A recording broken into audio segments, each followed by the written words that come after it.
everybody, it's Michelle Myers, and I am super excited to talk to you today about how we can beat the number one reason that people fizzle out on their fitness goals. So the number one reason why people quit is because they make it too complicated. They make it too complicated. So think about basic education. There's a reason why you learn addition and subtraction before you learn multiplication and division. There's a reason why you go through these basic foundational maths before you get into trigonometry or algebra. You've got to have the foundation first. And so if you've tried to jump into something that is super complicated when you don't even have the foundational elements, you're much more likely to give up. It doesn't mean that it doesn't work just because it's simple. And just because something is simple doesn't mean that it's easy, because simple still requires your effort. So these are going to be the 5 principles that we focus on in my group in February. Number 1, move. It's that simple. We're going to find a workout that helps you to move your body in a way that doesn't annoy you. So we're not going to make you jump around if you don't like to jump around. We're not going to tell you that you need to go out and buy a bunch of fancy equipment if you don't have a bunch of fancy equipment. You're not even going to need a gym membership.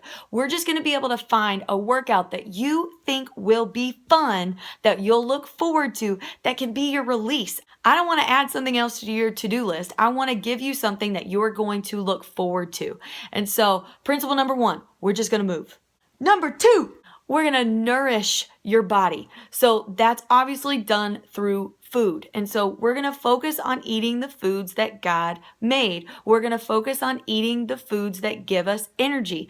We're going to also focus on largely eliminating the foods that make us feel sluggish. And we do this by focusing on foods that are nutrient dense. You are not going to be bored. You are not going to have to eat the same thing day after day.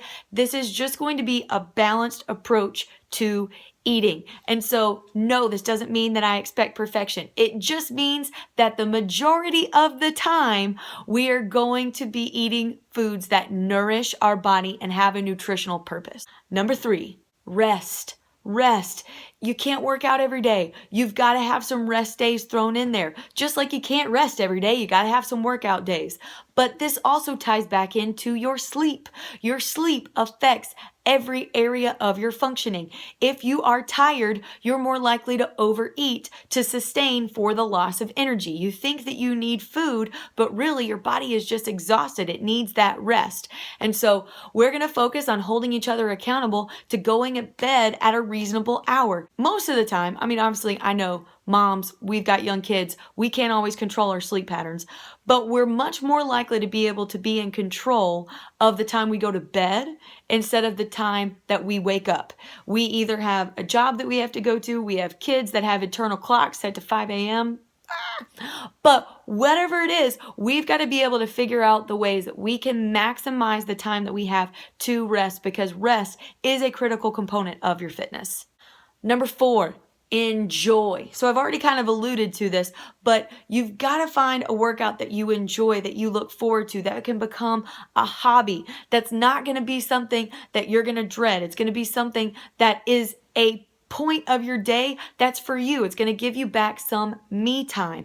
But this also means that we're not going to look at food as the enemy. We're not going to look at anything as totally off limits. But we're going to be able to find that there are lots of healthy foods out there that taste really good. And there are lots of healthy ways to prepare things that are going to taste awesome going down.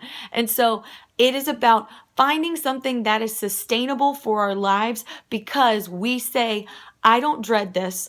I look forward to it. I enjoy this. This is a part of my life that makes me feel better, and so I want to keep doing it. So enjoyment is going to be a major factor, because fun matters. And then number 5 is consistency. Again, this doesn't mean that we have to be perfect. It doesn't mean that you can never eat a chocolate chip cookie again, or that you can never binge watch an entire day on Netflix. It just simply means that results come with what we do the majority of the time. And so with consistency, we are going to be making decisions that simply evaluate asking this one simple question, and that is, what is God's best for me, because God does care about your health. He created your health. He cares about your health. It matters. And so when we make those choices, when we make those decisions, do I work out? Do I not work out? Do I eat healthy? Do I make an unhealthy choice?